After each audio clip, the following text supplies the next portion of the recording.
नमस्ते बच्चों, मेरा नाम पूर्णिमा हंदे।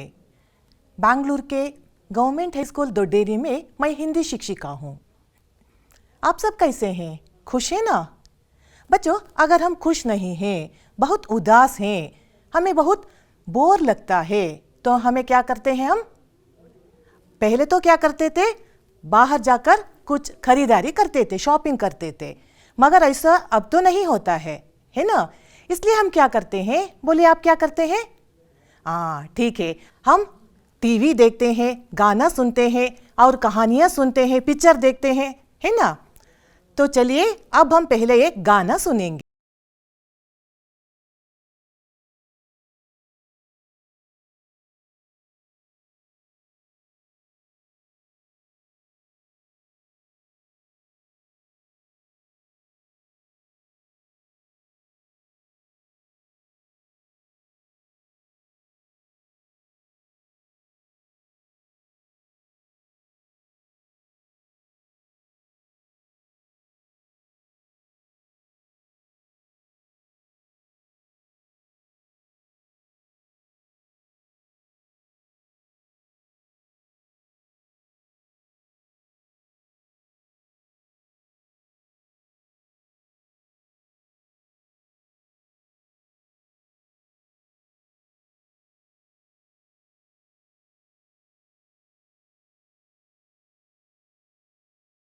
जनपद गीत को हम हिंदी में लोकगीत कहते हैं।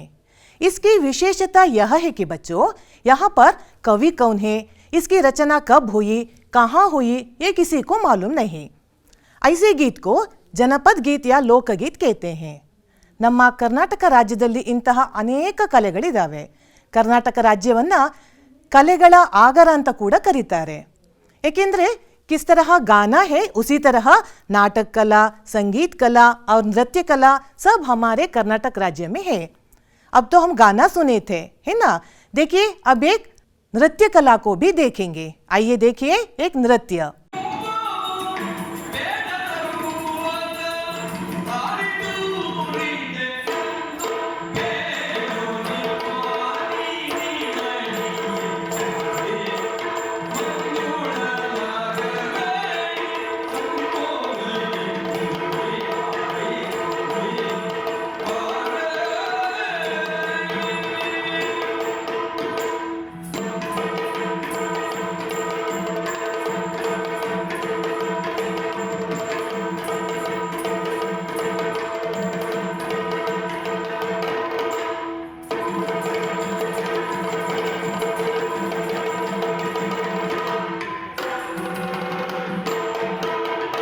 ಮಕ್ಕಳೇ, ಇದನ್ನ ಯಕ್ಷಗಾನ ಅಂತ ಹೇಳ್ತೀವಿ.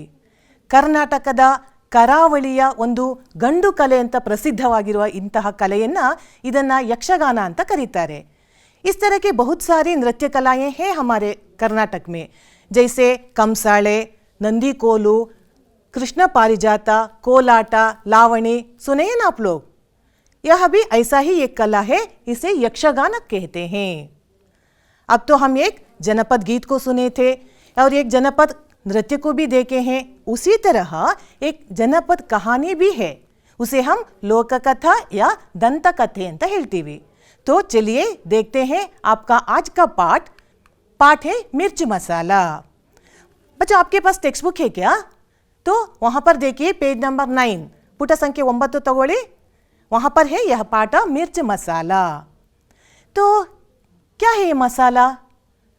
अगर हमें कुछ खाना है तो हम उसमें क्या करते हैं? मसाला डालते हैं, है ना?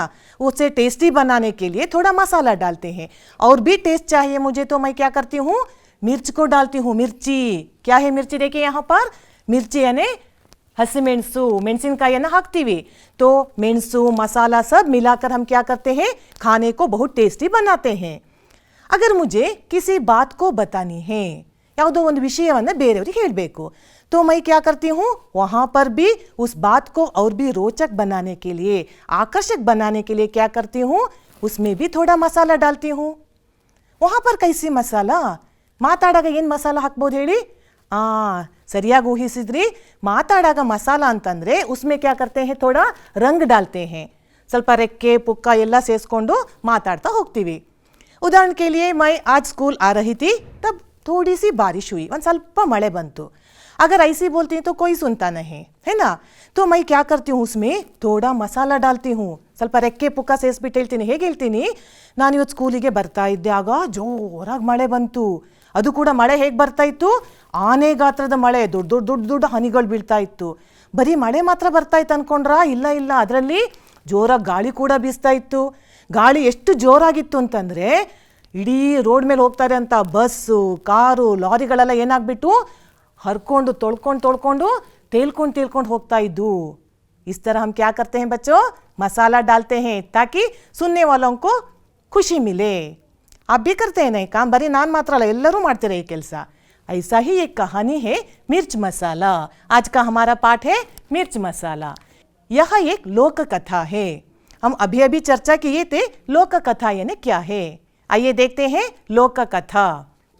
मिर्च मसाला यह है लोक कथा है। लोक कथा जनमानस में प्रचलित कहानी होती है। यहाँ लेखक अज्ञात है। लेखक यानी कहानी कौन है, किसी को भी मालूम नहीं, अज्ञात है। मुख से मुख संचरित होने वाली कहानी ही लोक कथा है। ಹಾಗಾದ್ರೆ ಈ ಕಥೆಗಳ ಸೃಷ್ಟಿ ಹೇಗಾಗುತ್ತೆ, ದೇಶ, ಭಾಷೆ, ವಾತಾವರಣಕ್ಕೆ ಸರಿಯಾಗಿ ಅಲ್ಲಿಯ ಜನರ ಬಾಯಿಂದ ಬಾಯಿಗೆ ಹರಡ್ತಾ ಇಂತಹ ಕಥೆಗಳ ಸೃಷ್ಟಿಯಾಗುತ್ತೆ। ಇದನ್ನು ನಾವು ದಂತಕಥೆಗಳು ಅಂತ ಕೂಡ ಕನ್ನಡದಲ್ಲಿ ಹೇಳ್ತೀವಿ। मगर इन कथाओं से हमें सीख मिलती है। बच्चों, यह ನೀತಿ ಕಥಾಯೇ हैं। ಇದೆಲ್ಲ ಹೆಚ್ಚಿನ ಕಥೆಗಳು ನೀತಿ ಕಥೆಗಳಾಗಿರುತ್ತೆ। ನಮಗೆ ಯಾವುದೋ ಒಂದು ರೀತಿಯ ನೀತಿ ಸಂದೇಶ ಈ ಕಥೆಗಳಿಂದ ಸಿಗುತ್ತೆ। ಹಾಗಾದರೆ ಇವತ್ತಿನ ಪಾಠ मिर्च मसाला, इससे हम क्या सीख सकते हैं? चलिए देखते हैं पाठ का आशय क्या है। राज की बात बताने से पहले हमें सावधानी रहना चाहिए, सावधान रहना चाहिए। अगर हम तो ಮಾನವ तो ಸಂಘಜೀವಿ है, ಯಾವುದೇ ವಿಷಯ ಇರಲಿ, ಯಾವುದೇ ನಮ್ಮ ಭಾವನೆಗಳಿರಲಿ, ನಾವೇನು ಮಾಡ್ತೀವಿ, ಬೇರೆಯವರಿಗೆ ಅದನ್ನು ಶೇರ್ ಮಾಡ್ತೀವಿ, दूसरों के साथ बताते हैं। मगर वह बात राज की बात है। राज ಅಂದರೆ ಗುಟ್ಟು। ಏನಾದರೂ ಒಂದು ಗುಟ್ಟಿನ ವಿಷಯ ನನಗೆ ಹೇಳಬೇಕು ಅಂತಂದರೆ मुझे सावधानी बरतना चाहिए, क्योंकि क्या होता है कभी कभी ನಮ್ಮ ಗುಟ್ಟು ರಟ್ಟಾಗ್ಬಿಡುತ್ತೆ। इसलिए हमें किसी राज की बात बताने से पहले सावधानी बरतना चाहिए। यहाँ देखिए दो बच्चे हैं यहाँ पर, है ना। दो बच्चे क्या करें, ये बच्चे दोनों ಗುಟ್ಟು ಹೇಳ್ತಾ ಇದ್ದಾರೆ। मगर बच्चे तो अच्छे हैं, वे गुಟ್ಟನ್ನು गुಟ್ಟಾಗೆ ಇಡ್ತಾರೆ, ಅದಕ್ಕೆ ಮಸಾಲ ಹಾಕೋ ಕೆಲಸ ಮಾಡಲ್ಲ। मगर कभी कभी क्या होता है, ऐसा होता है। इसलिए बच्चों, रहस्य को बताने से पहले 10 बार सोचना चाहिए। 10 बार यानी करेक्टाಗಿ 10 ಸಲ ಅಂತಲ್ಲ, हमें बार बार सोचना चाहिए। क्या सोचना चाहिए हमें, मैं एक रहस्य की बात को दूसरों को बता रही हूँ, इसका परिणाम क्या हो सकता है।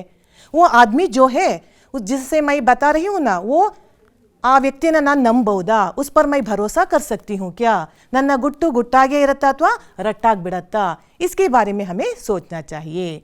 इस पाठ का आशय यही है कि हमें बताने से पहले, रहस्य को बोलने से पहले हमें होशियार रहना चाहिए। बच्चों, एक बार हम इस पाठ को पढ़ेंगे। पढ़ते वक्त हमें सोचना चाहिए कि वहाँ पर कौन कौन से विराम चिन्हों का प्रयोग हुआ है, और अल्पप्राण महाप्राण पर भी ध्यान देना चाहिए। सबसे महत्वपूर्ण बात यह है कि इम्पोर्टेंट विषय यह है कि हमें हमारा उच्चारण जो है स्पष्ट होना चाहिए, शुद्ध उच्चारण होना चाहिए। एक काम करते हैं, पहले मैं इस पैराग्राफ को एक बार पढ़ूंगी, आप ध्यान से सुनिए, बाद में आपको भी पढ़ना है। तैयार है क्या? आपके टेक्स्ट बुक का फर्स्ट पैराग्राफ है ये। देखिए वहाँ पर, एक दिन शाम को भोलू आंगन में बैठकर दूध पी रहा था। उसे खांसी आई, दूध का लोटा लुढ़क गया तथा थोड़ा सा दूध मुंह से निकलकर जमीन पर फैल गया। फैले दूध में उसको 2 पंख दिखाई दिए। वह घबरा गया। अपनी पत्नी हीरा को बुलाकर कहा, देखो, तुम किसी से नहीं कहोगी तो मैं तुमसे एक बात बताऊं। बच्चों, वहां पर पूर्ण विराम पर हमें पूर्ण रूप से रुकना है, और अल्प विराम उद्धरण चिन्ह पर भी हमें ध्यान देना चाहिए। इस क्लास के बाद, ಇವಾಗಲ್ಲ, ಈ ಕ್ಲಾಸಿನ ನಂತರ ನೀವೇನು ಮಾಡ್ತೀರಾ, एक बार इस पाठ को जोर से पढ़ना है आपको, और उसका मौन वाचन को भी आपको करना है।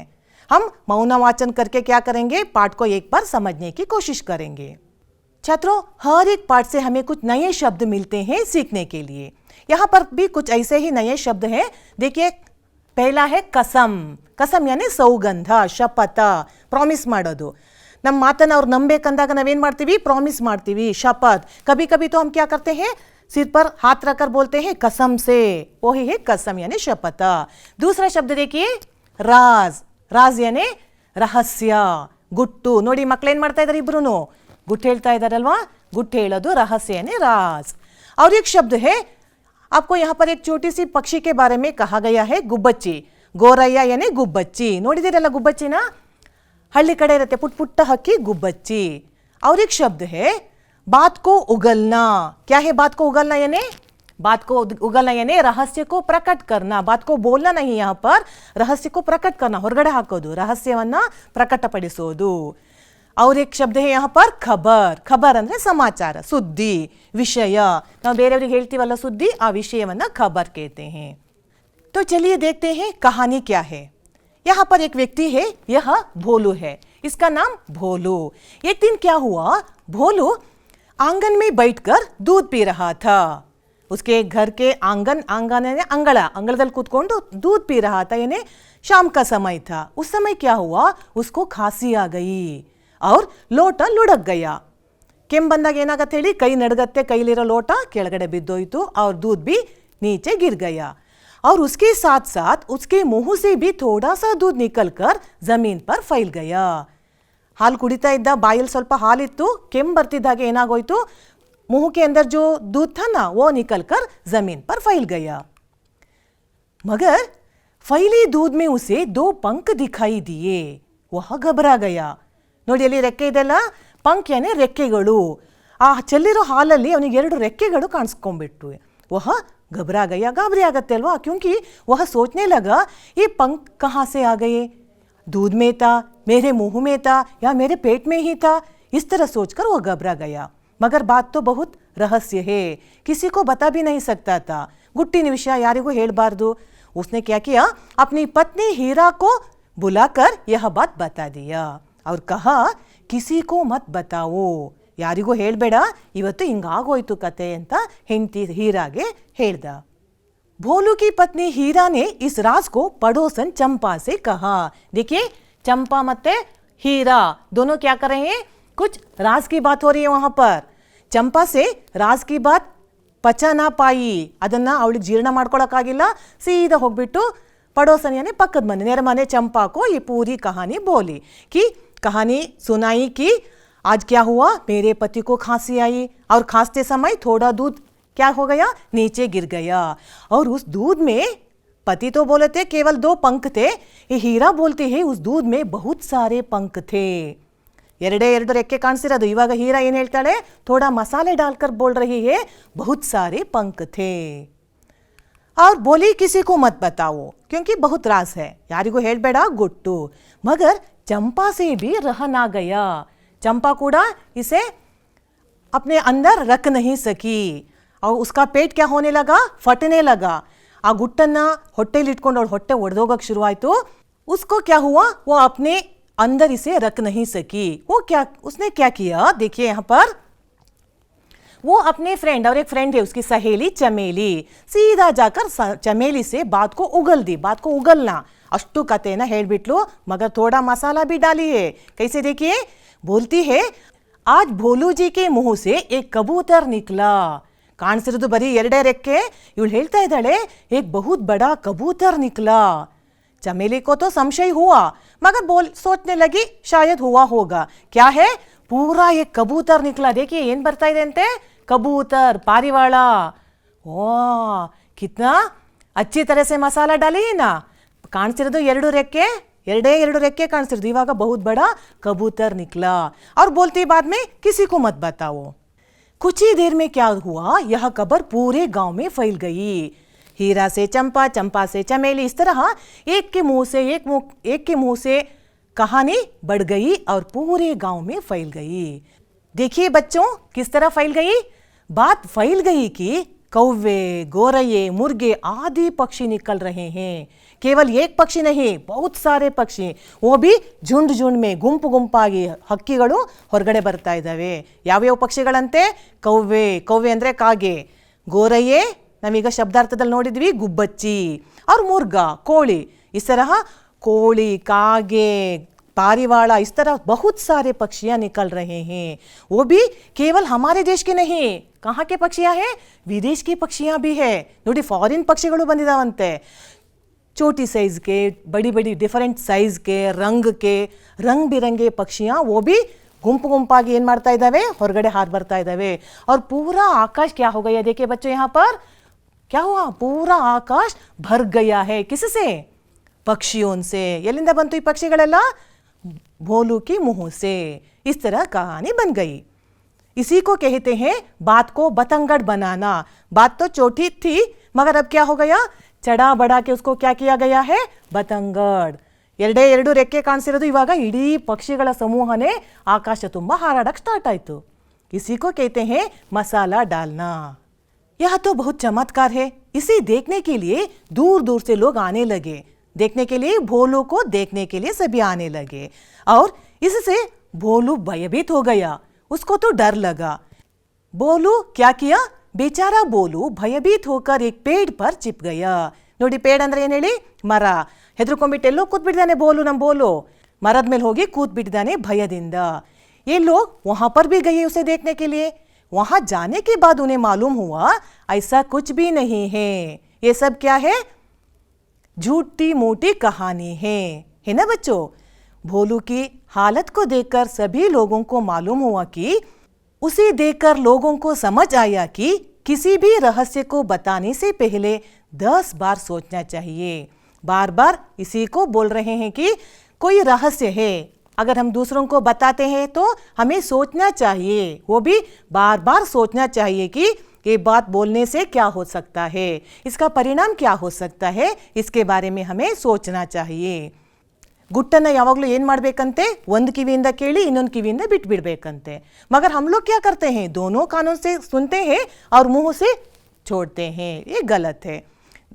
ಗುಟ್ಟಿನ ವಿಷಯವನ್ನ ಗುಟ್ಟಾಗಿ ಇಡಬೇಕೇ ಹೊರತು ಅದನ್ನ ಹೊರಗಡೆ ಹೇಳಬಾರ್ದು. बोलने से पहले हमें क्या करना चाहिए? सोचना चाहिए. इंग्लिश में भी कहा जाता है थिंक बिफोर टॉक. हमें क्या करना है? पहले सोचना चाहिए, बाद में बोलना चाहिए. मगर हम तो ज्यादातर क्या करते हैं? उल्टा करते हैं. पहले बोल देते हैं, बाद में छे क्या हो गया, ऐसा नहीं करना था मुझे ಅಲ್ವಾ? ಮೊದಲು ಮಾತಾಡ್ಬಿಡ್ತೀವಿ, ಆಮೇಲೆ ಪಶ್ಚಾತ್ತಾಪ ಆಗುತ್ತೆ ನಮಗೆ, ಅಯ್ಯೋ ನಾವು ಈ ಥರ ಮಾತಾಡಬಾರ್ದಿತ್ತು. ಈ ಗಲತೆ हमें पहले सोचना चाहिए. इसी को कहते हैं राई का पहाड़ बनाना. ಒಂದು ಸಣ್ಣ ರಾಗಿ, ರಾಯಿ ಅಂದರೆ ರಾಗಿ, ಗೋಧಿ ರಾಗಿ ಮುದ್ದೆ ಗೊತ್ತಲ್ಲ? ಆ ರಾಗಿ ಕಾಣಿಸ್ತಾ ಇದೆ ಕಣ್ಣಿಗೆ, ಆದರೆ ಹೇಳಕ್ಕೆ ಮಾತ್ರ ಏನು ಹೇಳ್ತೀವಿ ನಾವು? ಒಬ್ಬ ಒಂದು ದೊಡ್ಡ ಪರ್ವತ ಕಾಣಿಸ್ತು. ಕನ್ನಡದಲ್ಲೂ ಕೂಡ ಇದನ್ನು ಕಡ್ಡಿನ ಗುಡ್ಡ ಮಾಡೋದು ಅಂತ ಉಪಯೋಗಿಸ್ತೀವಿ. ಈ ವಾಕ್ಯವನ್ನು ಈ ಥರ ಹೇಳ್ತೀವಿ. बच्चों, इस पाठ का, इस कहानी का संदेश है कि अगर कोई रहस्य है उसे हमें दूसरों को बताना है तो हमें सोचना चाहिए, बार बार सोचना चाहिए. बच्चों, इस पाठ में हमें बहुत सारे पक्षियों का नाम आया था, है ना? इधर भी कुछ 4 पक्षियां हैं. देखिए, इन पक्षियों को तो आप जानते हैं, पहले इसे पहचानिए. कन्नड़ा में बोलिए मुझे, ये क्या है? इसे क्या कहते हैं? हाँ, गिಳಿ. और ये क्या है? ये ಕನ್ನಡದಲ್ಲಿ ಇದನ್ನ ಪಾರಿವಾಳ ಅಂತ ಹೇಳ್ತೀವಿ. और ಏಕೆ वहां पर ಕಾಗೆ. और ಇದನ್ನ ಏನಂತ ಕರಿತೀವಿ ಹೇಳಿ ಕನ್ನಡದಲ್ಲಿ? ಕೋಳಿ ಅಲ್ವಾ ಮಕ್ಕಳ? तो आप तो पहचान लिए. अब आपका काम है इसका हिंदी नाम के साथ इसका मिलान करना है. मिलान करना ಅಂದ್ರೆ ಜೋಡಿಸೋದು. ಚಿತ್ರ के साथ आपको क्या करना है? नाम को जोड़ना है, मिलान करना है. ಇದನ್ನ ಜೋಡಿಸಿ ಬರಿಬೇಕು ನೀವು. ಹೇಗೆ ಬರೀತೀರಾ ನೋಡಿ? कौवा कहाँ है? हाँ, यह है कौवा. और तोता कौन सा है यहाँ पर? तो मुर्गी कौन सी है? ಕೋಳಿಯಲ್ಲಿದೆ ನೋಡಿ, यह है ಇದು ಕೋಳಿ. ಹಾಗಾದರೆ लास्ट वन ಯಾವ್ದಿದು? ಪಾರಿವಾಳಕ್ಕೆ ಏನಂತೀವಿ? ಕಬೂತರ್. ಬಚ್ಚೋ, आपको अच्छा लगा ना ये एक्टिविटी? ಹಾಗಾದರೆ ಒಂದು ಕೆಲಸ ಮಾಡೋಣ, ಇದೇ ಚಟುವಟಿಕೆಯನ್ನು ಮಾಡಿಬಿಟ್ಟು ನಿಮ್ಮ ಟೀಚರ್ಸಿಗೆ ತೋರಿಸ್ಬಿಡೋಣ. तो अपने पास बुक है ना? नोटबुक है ना आपके पास? खोलिए उसे. ನಿಮ್ಮ नोटबुकಲ್ಲಿ ಬರ್ಕೊಳ್ಳಿ एक्टिविटी यानी गतिविधि 1. आपको क्या करना है? पक्षियों के नाम को हिंदी, कन्नड़ा और इंग्लिश तीनों लैंग्वेज में लिखना है. ನಿಮಗೆ ಯಾವುದೆಲ್ಲ ಪಕ್ಷಿಗಳ ಹೆಸರು ಗೊತ್ತಿದೆಯೋ ಅದನ್ನು ಕನ್ನಡದಲ್ಲಿ ಒಂದ್ಸಲ ಬರ್ಕೊಂಬಿಡಿ. ಅದರ ಎದುರುಗಡೆ ಹಿಂದಿಲಿ ಆ ಪಕ್ಷಿಗೆ ಏನಂತಾರೆ, ಇಂಗ್ಲೀಷಲ್ಲಿ ಏನಂತಾರೆ, 3 ಭಾಷೆಯಲ್ಲಿ ನೀವು ಆ ಪಕ್ಷಿಗಳ ಹೆಸರನ್ನು ಬರಿಬೇಕು. ಇದು ನಿಮ್ಮ ಆಕ್ಟಿವಿಟಿ. ಮಾಡ್ತೀರಲ್ಲ? ಅಗರ್ ಆಪ್ ಚಾಹೆ ತೋ ಉಸ್ಕಾ ಚಿತ್ರ ಕೋ ಭಿ ಚಿಪ್ಕಾ ಸಕ್ತೆ ಹೇ. ಅಲ್ಲಿ ನಿಮಗೆ ಇಷ್ಟ ಇದೆ ಅಂತಾದರೆ ಆ ಚಿತ್ರಗಳು ಕೂಡ ಇದ್ದರೆ, ಅಥವಾ ಬರೆಯಕ್ಕೆ ಬಂದರೆ, ಚೆನ್ನಾಗಿ ಚಿತ್ರ ಬಿಡ್ಸಕ್ಕೆ ಬಂದರೆ ಅದನ್ನು ಕೂಡ ಅಂಟಿಸ್ಬಿಟ್ಟು ಅದರ ಎದುರುಗಡೆ ಹೆಸರು. यहाँ पर और एक एक्टिविटी है आपको. क्या करना है आपको? पक्षियों के नाम को ढूंढना है. कहाँ से ढूंढेंगे? देखिए इधर एक तालिका है, टेबल है ना. इस टेबल देखने में तो कुछ बहुत सारे अक्षर हैं, मगर इन अक्षरों के बीच में कुछ पक्षियों का नाम है. तो चलिए ढूंढिए, मुझे बताइए. अभी अभी हम सुने थे कुछ पक्षियों का नाम, कौवा, मोर, तोता, कबूतर. ಸಿಗ್ತಾ ಇದೆಯಾ? ಕಾಣಿಸ್ತಾ ಇದೆಯಾ? ನಾನು ನಿಮ್ಗೆ ಇನ್ನೂ ಒಂದು ಸಹಾಯ ಮಾಡ್ತೀನಿ. ಪಕ್ಷಿಗಳ ಹೆಸರು ಕೂಡ ಇಲ್ಲಿ ಕೊಟ್ಬಿಡ್ತಾ ಇದ್ದೀನಿ ನೋಡಿ. ಪಕ್ಷಿಗಳ ಹೆಸರು ಕೂಡ ಬಂತು. ಈಗ ನೀವು ಒಂದೊಂದೇ ಪಕ್ಷಿ ಹೆಸರುಗಳಲ್ಲಿ ಸಿಗುತ್ತಾ ನೋಡಿ ಟೇಬಲಲ್ಲಿ. तो चलिए देखते हैं उत्तर को. यह है आपका उत्तर. देखिए वहाँ पर है, यहाँ पर है कबूतर और मुर्गी, कोड़ी कूड़ा ಇದೆ. तो और हमें ढूंढना है कौवा. मिल गई है ना कौवा. तो और कौन कौन से पक्षियाँ हैं यहाँ पर? तोता भी है और यह है मोर. ಮಕ್ಕಳೇ, ಈ ಥರ ಪದಬಂಧ ಕನ್ನಡದಲ್ಲಿ ಮಾಡ್ತಿರಲ್ಲ, ಆ ಥರ ಕೂಡ ನೀವು ಆ್ಯಕ್ಟಿವಿಟಿನ ಮಾಡ್ಬೋದು. ನಿಮಗೆ ಇಷ್ಟ ಬಂದ ರೀತಿಯಲ್ಲಿ ಒಂದು ಆ್ಯಕ್ಟಿವಿಟಿಯನ್ನು ಮಾಡಿ ಪಕ್ಷಿಗಳ ಹೆಸರನ್ನು ಬರೆದು ತಯಾರಾಗಿಟ್ಕೊಳ್ಳಿ. और अपने अध्यापक को आपको दिखाना है. अब तक को हम कहानी सुन रहे थे, तो फिर से एक बार हम उस कहानी को याद करेंगे इस प्रश्नोत्तर के द्वारा. पहला प्रश्न है कि भोलू क्यों घबरा गया? बच्चों बोलिए, भोलू वहाँ पर घबरा क्यों गया था? ಯಾಕೆ ಗಾಬರಿ ಆಯ್ತು ಅವನಿಗೆ? हाँ, क्या हुआ? एक दिन भोलू को दूध पीते समय खांसी आई. थोड़ा सा दूध मुंह से निकलकर जमीन पर फैल गया और फैले दूध में उसको 2 पंख दिखाई दिए. इसलिए उसे देखकर भोलू घबरा गया. 2 ರೆಕ್ಕೆಗಳು ಕಾಣಿಸಿದ್ರಿಂದ ಭೋಲುಗೆ ಏನಾಗೋಯ್ತು? ಗಾಬರಿ ಆಗೋಯ್ತು ಅಲ್ವಾ? तो देखिए दूसरा प्रश्न यह है, शाम तक गांव में कौन सी खबर फैल गई? ಯಾವ ಸುದ್ದಿ ಇಡೀ हल्ली तुम्बा ಯಾವ सुद्दी हरड़ितो? शाम तक गांव में यह खबर फैल गई कि कई आकार तथा रंग के पक्षियां भोलू के मुंह से निकल रहे हैं और इन पक्षियों से आकाश भर गया है. इडೀ आकाश ತುಂಬಾ पक्षिಗಳಿಂದ ತುಂಬಿ ಹೋಯಿತು. तो इस कहानी का संदेश क्या है? बच्चों, हम इस कहानी से क्या सीख सकते हैं? चलिए देखिए यहाँ पर उत्तर को. इस कहानी का संदेश यह है कि किसी भी रहस्य को बताने से पहले हमें 10 बार सोचना चाहिए. ಯಾವುದೇ ಗುಟ್ಟಿರಲಿ ಅದನ್ನು ಹೇಳೋ ಮೊದಲು ನಾವೇನು ಮಾಡಬೇಕು? ಬಹಳಷ್ಟು ಬಾರಿ ಯೋಚನೆ ಮಾಡಬೇಕು. ಕನ್ನಡದಲ್ಲಿ ಕೂಡ ಹೇಳ್ತೀವಿ, ಕಾಲಿಡುವ ಮುನ್ನ ಕಣ್ಣಿಡು. ಯಾವುದೇ ಕೆಲಸ ಮಾಡಬೇಕಾದ್ರೂ ಮೊದಲು ನಾವು ಯೋಚನೆ ಮಾಡಬೇಕು. यही इस कहानी का संदेश है. बच्चों, यहाँ पर विलोम शब्द है, विरुद्धार्थक शब्द है. प्रश्न भी वहीं पर है, उत्तर भी वहीं पर है. विलोम शब्द यानी एक शब्द दूसरे शब्द का विपरीत अर्थ देता है. इन्हें हम विरुद्धार्थक शब्द भी कहते हैं. यहाँ पर प्रश्न भी है और उत्तर भी है. फिर भी वो लड़का देखिए क्या कर रहा है. यहाँ वो लड़का क्या कर रहा है? बहुत परेशान है, चिंतित है. क्यों ऐसा? प्रॉब्लम क्या है उसका? हाँ बच्चे देखिए, यहाँ पर जो उत्तर दिया है ना, ये सब गलत है. जाना का विरुद्धार्थक अविश्वास नहीं है ना, और बहुत का शहर नहीं है, तो गलत उत्तर है. अब हम क्या करेंगे? आप तो बहुत होशियार बच्चे हैं. आप क्या करेंगे? सही उत्तर के साथ उसको ठीक करेंगे. तो चलिए देखते हैं सही उत्तर क्या है. जाना. जाना का सही उत्तर है आना. और बहुत के लिए शहर नहीं है, बहुत के लिए सही उत्तर है, उसका विरुद्धार्थक है कम. विश्वास के लिए अविश्वास है, ये तो सभी को मालूम है. और बड़ा का विरुद्धार्थक क्या है? छोटा. और गांव के लिए विरुद्धार्थक है शहर. देखिए यह है सही उत्तर, है ना. तो यह अभ्यास कार्य आपके टेक्स्ट बुक में है बच्चों, आप उसे देखकर उसे पूर्ण कीजिए. और क्या क्या अभ्यास कार्य करना है हमें? मुहावरे. यहाँ पर कुछ मुहावरों का उपयोग हुआ है. क्या है ये मुहावरे? मुहावरे यानी सामान्य अर्थ के बदले में विशेष अर्थ देने वाले वाक्यांश है. देखिए और एक बार पढ़िए. सामान्य अर्थ के बदले में विशेष अर्थ को देने वाले वाक्यांश है. ಕನ್ನಡದಲ್ಲಿ ಇದನ್ನು ನುಡಿಗಟ್ಟುಗಳು ಅಂತ ಹೇಳ್ತೀವಿ. देखने में सामान्य अर्थ होता है, मगर उसके अंदर कुछ विशेष अर्थ होते हैं. ಉದಾಹರಣೆ के लिए ಕಾಲಿಗೆ ಬುದ್ಧಿ ಹೇಳೋದು. ಪೊಲೀಸರನ್ನ ನೋಡ್ತಿದ್ದಂಗೆ ಕಳ್ಳ ಏನು ಮಾಡ್ತಾನೆ, ಕಾಲಿಗೆ ಬುದ್ಧಿ ಹೇಳ್ತಾನೆ. इसका सामान्य अर्थ क्या है, ಕಾಲಿಗೆ ಬುದ್ಧಿ ಹೇಳೋದು. ಆದರೆ ವಿಶೇಷ ಅರ್ಥ ಏನು, ಕಳ್ಳ ಏನು ಮಾಡ್ತಾನೆ, ಓಡೋಗ್ತಾನೆ, ಭಾಗ್ ಜಾತಾ ಹೇ. ಹಿಂದಿ में हम उसे 9-2-11 होना कहते हैं. ಕನ್ನಡದಲ್ಲಿ ಇನ್ನೊಂದು ಉದಾಹರಣೆ ತಗೊಳ್ಳೋಣ ಮಕ್ಕಳೇ. ಕಣ್ಣಿಗೆ ಮಣ್ಣೆರ್ಚೋದು. ಕಣ್ಣಿಗೆ ಮಣ್ಣೆರ್ಚೋದಂದರೆ ಮೋಸ ಮಾಡೋದು. ಅಲ್ಲಿ ಸಾಮಾನ್ಯ ಅರ್ಥ ಬೇರೆ ಆಗಿರುತ್ತೆ, ಅದೇ ರೀತಿಯಲ್ಲಿ ವಿಶೇಷ ಅರ್ಥ ಬೇರೆ ಆಗಿರುತ್ತೆ. ಉಸಿ ಥರ ನುಡಿಗಟ್ಟುಗಳನ್ನು ನಾವು ಹಿಂದಿಯಲ್ಲಿ ಮುಹಾವರೆ ಅಂತ ಕರಿತೀವಿ. देखते हैं इस पाठ में 2 मुहावरे हैं. कौन कौन से मुहावरे देखिए. राई का पहाड़ बनाना, यानी छोटी सी बात को बड़ा बनाना. ಆವಾಗಲೇ ಹೇಳ್ದಂಗೆ ರಾಯಿ ಅಂದರೆ ರಾಗಿ, ಗೋಧಿ ರಾಗಿ ಇದೆಯಲ್ಲ, ಅದೇ ಸಣ್ಣ ರಾಗಿ ಬಿದ್ದಿದೆ, ಅದನ್ನು ನಾವು ಹೇಳಾಗ ಏನು ಹೇಳ್ತೀವಿ, ಒಂದು ದೊಡ್ಡ ಪರ್ವತವನ್ನು ನೋಡಿದ್ವಿ. ಕಡ್ಡಿನ ಗುಡ್ಡ ಮಾಡೋದು, छोटी सी बात को बड़ा बनाना. और एक है बात का बतंगड़ बनाना, यानी बात को बड़ा चढ़ाकर बोलना. ರೆಕ್ಕೆ ಪುಕ್ಕೆಲ್ಲ ಸೇರಿಸಿ ಹೇಳ್ತೀವಲ್ಲ, ಮಾತಾಡ್ತೀವಲ್ಲ, ಉಸ್ಕೋ ಬಾತ್ ಕೋ ಬತಂಗಡ್. ಈ ಪಾಠದಲ್ಲಿ ಅದೇ ಆಗಿರೋದು. ಮಿರ್ಚ್ ಮಸಾಲದಲ್ಲಿ छोटी सी बात को क्या किया गया है, चढ़ा बढ़ा कर बताया गया है. आग बबूला होना. देखिए चित्र को, देखिए चित्र को देखते ही हमें समझ में आता है क्या है आग बबूला होना. अत्यंत क्रोधित होना. देखिए उस चित्र में आग ಅಂದರೆ ಬೆಂಕಿ, ಬೆಂಕಿ ಉಂಡೆ ಆಗೋದು. ಕನ್ನಡದಲ್ಲೂ ಕೂಡ ಉಪಯೋಗಿಸ್ತೀವಿ, ಕಣ್ಣು ಕೆಂಪಾಗೋದು. ಕ್ಯಾ ಹೇ, ಕಣ್ಣು ಜ್ವರ ಬಂದ್ರೂ, ಕೆಲವೊಮ್ಮೆ ಕಾಯಿಲೆ ಬಂದ್ರೂ ಕಣ್ಣು ಕೆಂಪಾಗತ್ತೆ. ಆದರೆ ಇಲ್ಲಿ ಆಗದಲ್ಲ, ಕಣ್ಣು ಕೆಂಪಾಗೋದು ಅಂದರೆ ಅತ್ಯಂತ ಕ್ರೋಧಿತ್ ಹೋನಾ, ತುಂಬ ಕೋಪ ಬರುತ್ತಲ್ಲ, ಅದನ್ನು अत्यंत क्रोधित होना, आग बबूला होना कहते हैं. चलिए बच्चों, अब हम देखते हैं इन मुहावरों का ಉಪಯೋಗ हमें क्यों करना चाहिए. ಈ ನುಡಿಗಟ್ಟುಗಳನ್ನು ಯಾಕೆ ಉಪಯೋಗಿಸಬೇಕು ಮಕ್ಕಳೇ. ನಾವು ಮಾತಾಡೋ ಭಾಷಾ ಶೈಲಿಯಲ್ಲಿ ಒಂದು ಸೌಂದರ್ಯ ಬರಬೇಕಾದ್ರೆ, भाषा की सौंदर्य को बढ़ाने के लिए हम क्या करते हैं, बोलते समय इन मुहावरों का प्रयोग करते हैं. तो चलिए आप भी इसका अभ्यास कीजिए. कभी कभी बोलते समय बीच बीच में क्या करना है, हमें ऐसी मुहावरों का प्रयोग करना चाहिए.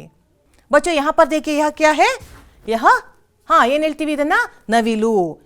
हिंदी में इसे मोर कहते हैं. ಗೊತ್ತಿದೆಯಲ್ಲ ನಿಮಗೆ. तो और भी क्या क्या जानते हैं आप मोर के बारे में. हमारी राष्ट्रीय पक्षी मोर के बारे में आप क्या जानते हैं. बहुत कुछ जानते हैं ना. तो ये काम करते हैं, आपको मोर के बारे में 8 या 10 वाक्य को लिखना है. अब हिंदी में लिखना भी आपको प्रैक्टिस करना है. इसलिए हम क्या करते हैं, मोर के बारे में 8 और 10 वाक्य को लिखेंगे. आप कैसे लिखेंगे, छोटी छोटी वाक्य को लिखिए. जिस तरह फॉर एग्जाम्पल, यह मोर है, यह बहुत सुंदर पक्षी है, मोर हमारी राष्ट्रीय पक्षी है. इस तरह ಸಣ್ಣ ಸಣ್ಣ ವಾಕ್ಯಗಳನ್ನು ಬರಿತಾ ಬರಿತಾ 10 ವಾಕ್ಯಗಳನ್ನು ನೀವು ತಯಾರು ಮಾಡ್ಕೋಬೇಕು. ಮೋರ್ ಕೆ ಬಾರೆ ಮೇ, ನವಿಲಿನ ಬಗ್ಗೆ ಒಂದು 10 ವಾಕ್ಯಗಳ निबंधವನ್ನು ಬರೆದ್ಬಿಡಿ. ठीक है बच्चों. अब आपको क्या क्या करना है और एक बार याद करेंगे.